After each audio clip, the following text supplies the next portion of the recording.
Welcome again all of you.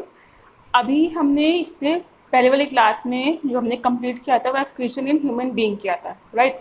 Plants में भी excretion होता है, तो वो किस प्रोसेस में या किस वे में उसका जो प्लांट का वेस्ट प्रोडक्ट है वो बाहर निकलता है, अभी हम पढ़ेंगे, ठीक है। क्योंकि प्लांट का कभी कभी क्वेश्चन आ जाता है तो वो भी हम स्किप नहीं कर सकते एक्सक्रीशन में। तो एक्सक्रीशन इन प्लांट, जो एक्सक्रीशन है प्लांट में वो बहुत छोटा है, लेकिन कुछ प्रोसेस है उसमें जो हमें समझने की ज़रूरत है, जो न्यू टर्म्स है, राइट। तो एक्सक्रीशन जो वेस्ट प्रोडक्ट होते हैं, पहली बात तो हम स्टडी करेंगे, पढ़ेंगे वेस्ट प्रोडक्ट कौन कौन से होते हैं प्लांट में। तो वेस्ट प्रोडक्ट है CO2 carbon dioxide, water, right, और तरसे कार्बन डाइऑक्साइड एंड वाटर।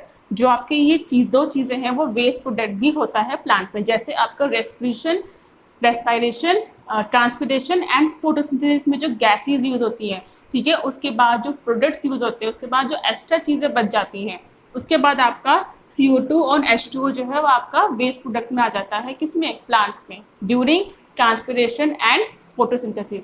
जो चीज़ें यूज हो चुकी हैं वो तो यूज हो गई, लेकिन जो यूज नहीं हुई है वो बाहर भी निकलती हैं थ्रू एक्सक्रीशन, राइट। उसके बाद हम बात करते हैं जो एक्सक्रीशन इन प्लांट है, अगर उसको हम फॉर्म्स में चेंज करें तो एक तो होता है गैसियस फॉर्म, गैसियस वेस्ट। जो गैसियस फॉर्म में जो वेस्ट होता है वो कैसे बाहर निकलता है। फिर होता है आपका सॉलिड वेस्ट, जो सॉलिड फॉर्म में वेस्ट होता है वो बाहर कैसे निकलता है। अब बात करते हैं पहले हम गैसियस वेस्ट की। जो गैसियस वेस्ट होता है वो आपका लीव्स के थ्रू निकलता है बाय स्टोमेटा, यानी जो आपका CO2 है, ठीक है, और O2 गैस है, ऑक्सीजन, तीन चीज़ें, ऑक्सीजन, CO2 है जो है वो स्टोमेटा में लीव्स के थ्रू, लीव्स में जो स्टोमेटो होता है उसके थ्रू बाहर निकल जाती हैं। अब स्टेम्स की बात करें, स्टेम्स मैंने पहले बताया था कि क्या होते हैं, लेंटिकल्स। लेंटिकल्स के थ्रू भी आपकी जो गैसेस हैं, गैसेस फॉर्म में जो वेस्ट होता है वो बाहर निकल जाता है। सॉलिड में जो है, सॉलिड को हमने 3 पार्ट्स में डिवाइड किया है, 3 वे से या 3 तरीक़ों से प्लांट में जो सॉलिड वेस्ट है वो बाहर निकलता है। पहली बात करते हैं कि लीव्स, ठीक है, लीव्स में अगर कोई सॉलिड वेस्ट है तो वो लीव जो है वो क्या हो जाएगा, शेडिंग होनी स्टार्ट हो जाएगी। लीव जो है शेड होके या शेडिंग होके जो लीव्स है उसमें जो वेस्ट है आपका सॉलिड फॉर्म में वो फॉल ऑफ हो जाएगा। उसके बाद बात करते हैं हमारे बार्क, ठीक है। बार्क क्या होता है, वो पीलिंग होना स्टार्ट हो जाता है, झड़नी स्टार्ट हो जाती है। जो आपकी प्लांट की जो कवरिंग होती है इसे हम बार्क बोलते हैं, ठीक है। जो सॉलिड फॉर्म होता है वो झड़नी स्टार्ट हो जाती है। तो वो झड़ती क्यों, क्योंकि वो सॉलिड वेस्ट होता है उसमें, तो वो झड़नी स्टार्ट हो जाएगी। अब इसमें जो पीलिंग है, लीव्स है। अब बात करते हैं फ्रूट्स की, ठीक है। फ्रूट्स के थ्रू भी हमारे जो प्लांट हैं उसमें से जो सॉलिड वेस्ट है वो बाहर निकल जाता है, तो फ्रूट्स का क्या हो जाता है, फॉलिंग, ठीक है।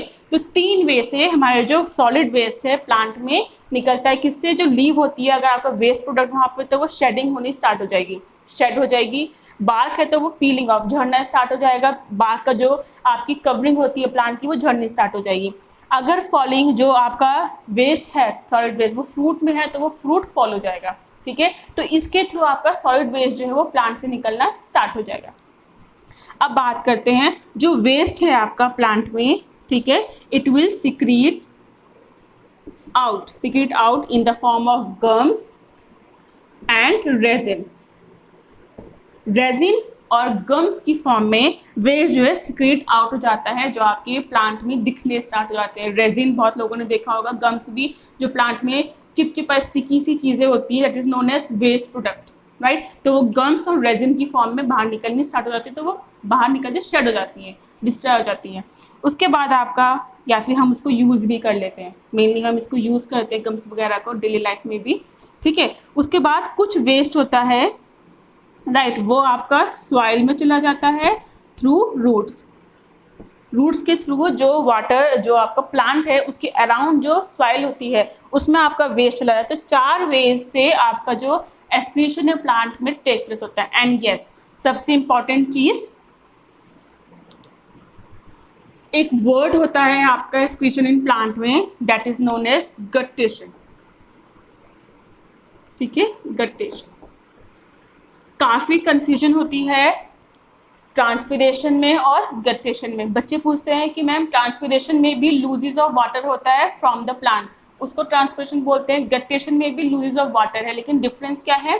जब आपका वाटर, या ये मैं बोलूँ waste water not pure water, I have to say waste water, जब प्लांट में से वेस्ट वाटर, ठीक है, आपकी लीव्स के मार्जिन से, दीज आर द मार्जिन्स, ठीक है, जब लीव्स की मार्जिन से आपका वेस्ट वाटर जो है वाटर ड्रॉपलेट की फॉर्म में निकलता है, ठीक है, जो वेस्ट वाटर है आपके प्लांट में, वो जब वाटर ड्रॉपलेट की फॉर्म में, वाटर ड्रॉपलेट्स, जो वेस्ट वाटर प्लांट का वाटर ड्रॉपलेट की फॉर्म में मार्जिन्स ऑफ लीफ पर अपेयर होना स्टार्ट हो जाता है, ये लूज होना स्टार्ट हो जाता है, उस प्रोसेस को बोलते हैं गटेशन। मेन चीज़ है ट्रांसपिरेशन में सिंपल वाटर निकलता है, ठीक है, इसमें जो ये वाटर ड्रॉपलेट्स हैं इसमें शुगर, ठीक है, और सॉल्ट होता है, ठीक है। तो the process in which waste water lose from the margin of the leaf in the form of water droplets, and these water droplets having sugar and salt, then that process is known as guttation। जब leaves की margin में से water droplets की form में water के जो waste water है वो आउट होना स्टार्ट होता है, which having a sugar and salt in them या इन इट, तो उनको बोलते हैं गटेशन, उस प्रोसेस को बोलते हैं गटेशन। इसी वे में वो होता है, ठीक है। तो गटेशन और ट्रांसपिरेशन में सिर्फ यही डिफरेंस है, तो कंफ्यूज नहीं होना है। तो गटेशन जो है उसमें एक नया टर्म था एस्क्रीशन इन प्लांट में, जिसका मतलब होता है वाटर ड्रॉपलेट्स की फॉर्म में वाटर का लूज होना from the margin of the leaves, और किसी फॉर्म में नहीं होगा, मार्जिन्स में ही होगा, वाटर ड्रॉपलेट्स की फॉर्म में और कहीं नहीं होगा, राइट। तो it's all about excretion in plant. अगर वीडियो आपको अच्छी लगती है तो प्लीज़ लाइक करना मत भूलिएगा, एंड सब्सक्राइब भी कीजिए क्लास 10th के बच्चों को। तब तक के लिए टेक केयर।